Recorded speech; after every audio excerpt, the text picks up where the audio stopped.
Hello students, मैं वीना गुप्ता।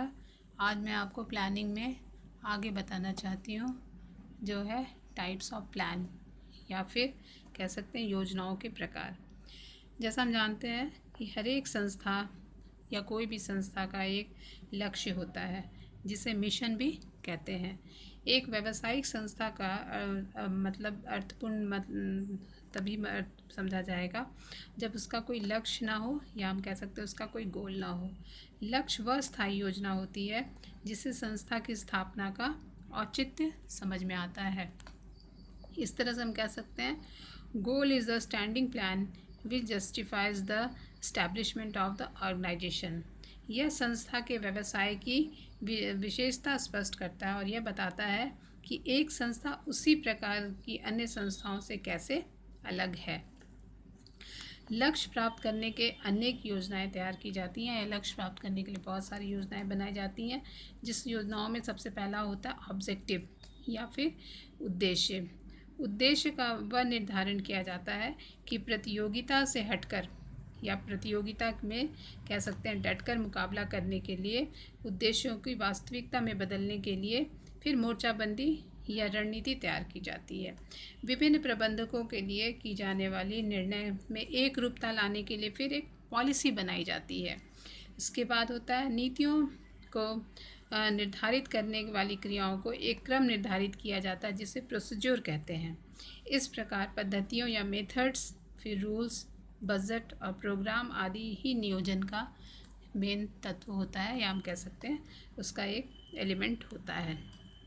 किसी भी योजना में कह सकते हैं किसी भी प्लान को सक्सेसफुल बनाने के लिए उच्च स्तरीय योजना से एक जन्म होता है, जिसे हम कह सकते हैं कि उसमें हाई लेवल वाले एक सबसे पहले क्या करते हैं, एक उद्देश्य निर्धारित करते हैं।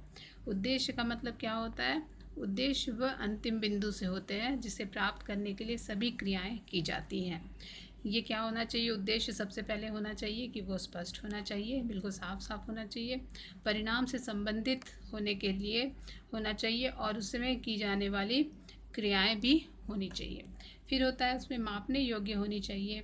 इसके साथ साथ उन्हें प्राप्त करने वाली सामान्य सीमा निर्धारित की जानी चाहिए। फिर उसमें होना चाहिए प्राप्त करने के लिए योग्य होना चाहिए। इस तरह से हम कह सकते हैं ऑब्जेक्टिव का मतलब होता है उद्देश्य एक संस्था द्वारा प्राप्त की जाने वाला वह एक विशेष टारगेट होता है।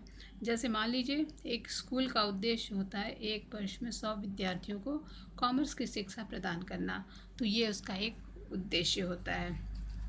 इस तरह से दूसरा है हमारा स्ट्रेटजी या जिसको हम कहते हैं मोर्चाबंदी। मोर्चाबंदी का मतलब क्या होता है? मोर्चाबंदी वो योजनाएं हैं जो प्रतियोगियों की चाल यानी मूव को ध्यान में रखकर तैयार की जाती है, जिनका उद्देश्य उपलब्ध संसाधनों का अनुकूलतम उपयोग संभव बनाना होता है।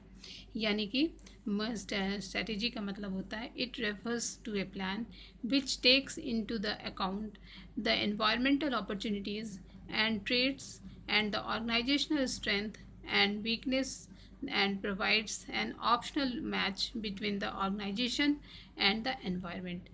यानी कि कह सकते हैं कि उस योजना से होता है एनवायरमेंट, मोर्चाबंदी का मतलब उस योजना से होता है जो वातावरणीय अवसरों में और खतरों तथा संगठनात्मक सुदृढ़ता तथा कर्मचारियों को देखते हुए संगठन तथा वातावरण में एक अनुकूल संबंध स्थापित करती है। ये होता है स्ट्रेटजी। नेक्स्ट हमारा होता है पॉलिसी। पॉलिसी का मतलब क्या होता है? पॉलिसी वे सामान्य विवरण होती हैं जो में कर्मचारियों के लिए एक मार्गदर्शन के लिए बनाई जाती हैं। यानी कि it refers to those general guidelines which are decided for the guidance of the employees while taking decision. यानी कि वही उन सामान्य विवरणों से जो कर्मचारियों को एक वे बताता है जिसमें what is to be achieved या क्या प्राप्त करना है, कैसे प्राप्त किया जाना है, ये इसके अंतर्गत डिसाइड की जाती है या बनाई जाती है। नेक्स्ट है प्रोसीजर। प्रोसीजर का मतलब होता है कार्यविधियाँ। कार्यविधियों से मतलब होता है कि वे योजनाएं होती हैं जो किसी काम को पूरा करने के लिए की जाने वाली विभिन्न क्रियाओं का एक क्रम निश्चित करती है। यानी कि procedure are those plans which determine the sequence of any work performance. जैसे हम कह सकते हैं इसका मतलब होता है कि उस योजना से होता है जो काम को पूरा करने के लिए की जाने वाली विभिन्न क्रियाओं का एक क्रम निर्धारित करती है। जैसे मान लीजिए किसी डेटर से या किसी देनदारों से पैसा वसूल करना है, तो इसका एक क्रम तैयार किया जाता है जिसमें सबसे पहले होता है उसको पत्र लिखना, फिर होता है उसमें टेलीफोन करना, फिर व्यक्तिगत रूप से जानकारी प्राप्त करना या जानकर मिलना, फिर होता है वैधानिक कार्रवाई करना। इस तरह से एक शेड्यूल के तहत कह सकते हैं या फिर एक प्रोसीजर के तहत काम करना ही इसके अंतर्गत निर्धारित किया जाता है। नेक्स्ट है मेथड, या जिसको हम कह सकते हैं पद्धति। पद्धति वह योजना होता है जो यह निश्चित करती है कि कार्यविधियों में बताई गई विभिन्न क्रियाओं में से प्रत्येक क्रिया को कैसे पूरा किया जाएगा। ये होता है पद्धति का मतलब, यानी कि it refers to that plan which determines how different activities of the procedure are completed. कैसे उसको कंप्लीट किया जाएगा, यानी कि यह निश्चित करती है कि कार्यविधि में बताई गई विभिन्न क्रियाओं में से प्रत्येक क्रिया को कैसे पूरा किया जाए। ये स्ट्रेटजी के, ये मेथड्स के अंतर्गत तैयार किया जाता है। नेक्स्ट होता है रूल्स, या हम कह सकते हैं नियम। नियम हमें यह बताता है कि किसी विशेष परिस्थिति में क्या करना है और क्या नहीं करना है। रूल्स का मतलब वही होता है, it refers to the plan that tells us what is to be done and what are not to be done in the particular situation। यानी कि नियम के होते हुए यह होता है कि यह निर्णय लेने की आवश्यकता होती है कि नियम में जो बात कही गई है वो बिना सोच विचार के उसका पालन करना ही होगा। ये होता है नियम। उस तरह से मान लीजिए किसी भी फैक्ट्री में ये लिखा रहता है no smoking in the factory, यानी कि ये कारखाने में धूम्रपान वर्जित है, तो यह एक नियम है जो सभी पर लागू होता है। इस तरह नियम का मतलब हुआ कि उसे लागू करना और परिस्थिति में क्या करना नहीं करना है, इसको इसमें बनाया जाता है। नेक्स्ट है प्रोग्राम, यानी हम कह सकते हैं कार्यक्रम।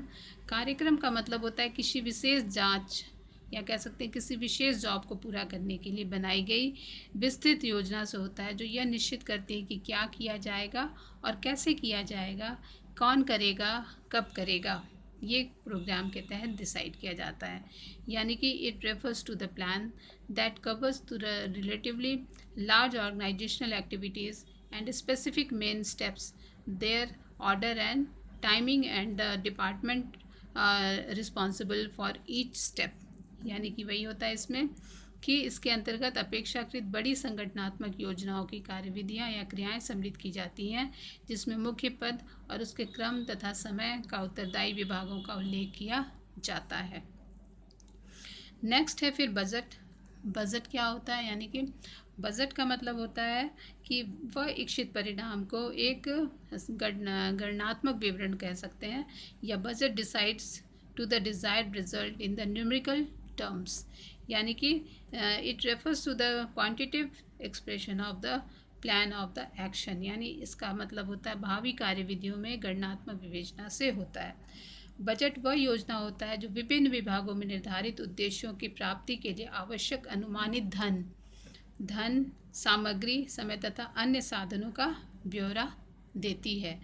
यानी कि ये कह सकते हैं बजट का संबंध नियोजन तथा नियंत्रण दोनों से होता है। जब बजट तैयार किया जाता है तो इसका संबंध नियोजन से होता है, और जब यह परिणाम में विचलन को मापने के लिए एक उपकरण के रूप में भी काम करती है।